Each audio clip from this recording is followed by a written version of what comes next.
जय शनिदेव। गजासिंह शनि महाराज की जय। जन्म कुंडली में 12 घर होते हैं, 12 स्थान कहते हैं जिन्हें। आइए देखते हैं ये 12 भाव कौन कौन से होते हैं। पहला स्थान या पहला भाव जिसे लग्न कहते हैं। लग्न अर्थात स्वयं व्यक्ति खुद।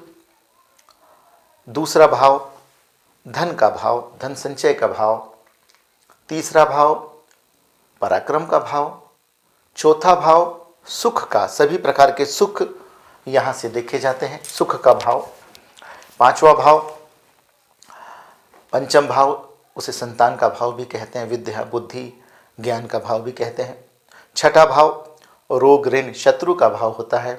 सातवां भाव दाम्पत्य जीवन का भाव, पति पत्नी का भाव इसे कहते हैं। आठवां भाव आयु का भाव होता है, मृत्यु का भाव होता है। नवा भाव धर्म का भाव और साथ में भाग्य स्थान इसे कहते हैं। 10वां कर्म का स्थान, पिता का स्थान। 11वां आय का स्थान, इनकम लाभ। 12वां व्यय हानि मोक्ष का स्थान। यह 12 भाव कुंडली के होते हैं, जन्म कुंडली के, जिससे इन भावों के विचारणीय विषय हमें मालूम पड़ते हैं।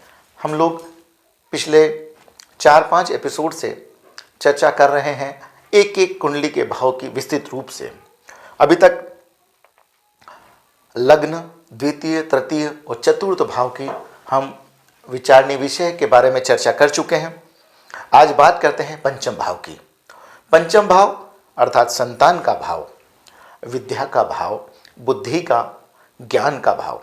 इसके अंदर जो अंक लिखा रहता है, इसके अंदर जो राशि होती है, उसका जो ग्रह का स्वामी होता है वह पंचमेश कहलाता है।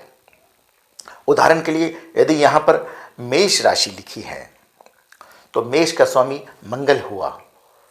यदि यहाँ पर दो का अंक लिखा है तो वृषभ राशि हुई, वृषभ का स्वामी शुक्र हुए।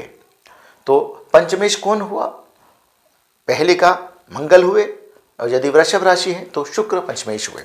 यदि यहाँ पर मिथुन राशि अर्थात 3 का अंक है तो मिथुन के स्वामी बुध होते हैं, तो पंचमेश बुध हुए। यदि यहाँ पर मिथुन के स्थान पर कर्क राशि लिखी है अर्थात 4 का अंक लिखा है तो कर्क के स्वामी होते हैं चंद्रमा, तो जो पंचमेश हुए वह चंद्रमा हुए। यदि यहाँ पर 4 के स्थान पर 5 का अंक लिखा है अर्थात सिंह राशि लिखी है, सिंह के स्वामी सूर्य देवता होते हैं, तो पंचमेश क्या हुए? सूर्य। इसी प्रकार से सभी राशियों को हमको आगे समझना चाहिए। और जो भी उसका ग्रह का स्वामी है, जैसे अंत में राशि आती है 12, यदि यहाँ पर 12 का अंक लिखा है तो मीन राशि हुई, तो मीन के स्वामी जो होते हैं वो गुरु होते हैं, तो पंचमेश क्या हुआ? गुरु हुआ। इस प्रकार की हम विस्तृत चर्चा पिछले एपिसोड में कर चुके हैं। यह मैं उन लोगों के लिए बताया जो पहली बार व्रतभाषी चैनल से जुड़े हैं, उनके लिए यह आसान होगा। यदि आप अपनी पत्रिका जन्म कुंडली खोल कर साथ में रख लें तो आपको यह विषय बहुत सुविधाजनक हो जाएगा। चलिए बात करते हैं हम आगे। अभी तक प्रथम भाव हो चुका है, द्वितीय भाव हो चुका है अर्थात धन का भाव भी हो चुका है, तृतीय पराक्रम का भाव भी हो चुका है, चतुर्थ भाव भी हो चुका है। यदि आप अभी तक यह आज ही पहली बार देख रहे हैं और पुराने वीडियो देखना चाहते हैं तो व्रतभाषी चैनल पर आप जाकर देखेंगे तो आपको पुराने सभी वीडियो वापस मिल जाएंगे, जिससे आप प्रथम भाव से द्वितीय, तृतीय और चतुर्थ भाव की भी आपको पूरी जानकारी मिल जाएगी। चलिए बात करते हैं पंचम भाव की। पंचम भाव बहुत ही महत्वपूर्ण भाव होता है क्योंकि यहाँ से संतान को देखा जाता है। संतान कैसी होगी, किस प्रकार से होगी, होगी या नहीं होगी, यह भी यहीं से देखा जाता है। साथ ही शिक्षा कितनी होगी, वह कितनी पढ़ाई कर सकेगा या नहीं कर सकेगा, और साथ में हमारा खुद का भी, हमारी शिक्षा भी यहीं से देखी जाती है। विद्या कितनी होगी हमारी, बुद्धि किस प्रकार की रहेगी, ज्ञान कैसा होगा, यह सब पंचम भाव से देखा जाता है। साथ साथ स्मरण शक्ति भी यहाँ से देखी जाती है। प्रतिभा कितनी होगी वह भी पंचम भाव से देखा जाता है। काव्य रचनाएं, कविताएं, वह भी यहाँ से देखा जाता है। व्यक्ति साहित्य रचना कर पाएगा या नहीं, यदि करता है तो वह कितना ग्रोथ कर सकेगा, वह कितनी प्रगति कर सकता है, वह भी पंचम भाव से देखते हैं। ग्रंथ लेखन, वह लिखने में किस प्रकार से होगा, ग्रंथ का लिख पाएगा या नहीं लिख पाएंगे हम लोग, जिसकी भी पत्रिका है वह भी यहीं से देखा जाता है। कहानियाँ, किताबें लिखना आदि सब इसके साथ साथ यहीं से देखा जाता है। योगाभ्यास शरीर के लिए स्वस्थ करने के लिए वो किस प्रकार से होगा, वह भी यहाँ से देखा जाए। साथ साथ इष्ट देव क्या होंगे हमारे, हमें किसकी साधना करना चाहिए, वह भी यहाँ से देखा जाता है। तंत्र मंत्र यंत्र वह सब यहीं से रहेगा, यहीं से पंचम भाव से देखा जाता है। देखिए कितना महत्वपूर्ण भाव है। मंत्र साधना, हमें किसकी साधना करना चाहिए, हमें किसकी साधना फलीभूत होगी, या हम जो साधना कर रहे हैं वह सही कर पा रहे हैं या नहीं, उससे हमें कितना लाभ मिलेगा, या ऐसा तो नहीं हम जो साधना कर रहे हैं उससे हमें हानि उठानी पड़ रही है या हानि उठाने पड़ेगी, वह सब पंचम भाव से देखा जाता है। साथ साथ प्रभु की भक्ति भी यहीं से देखी जाती है। सट्टा, लॉटरी, जुआ वह भी पंचम भाव से देखा जाता है। एक और महत्वपूर्ण,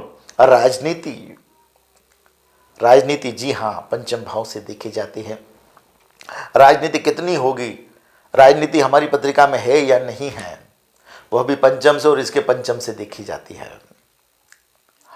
साथ साथ राजनीति तो जैसे मैंने आपको बताया कि देख सकते हैं, इसके साथ प्रतिष्ठा रहेगी या नहीं रहेगी हमारे जीवन में, राजनीति में भी हमें कितनी ऊंचाइयां मिलेगी या नहीं मिलेगी, प्रतिष्ठा हमें जीवन में किस प्रकार से रहेगी, वह भी यहीं से देखा जाता है। रोग भाग्य भी यहाँ से देखा जाता है।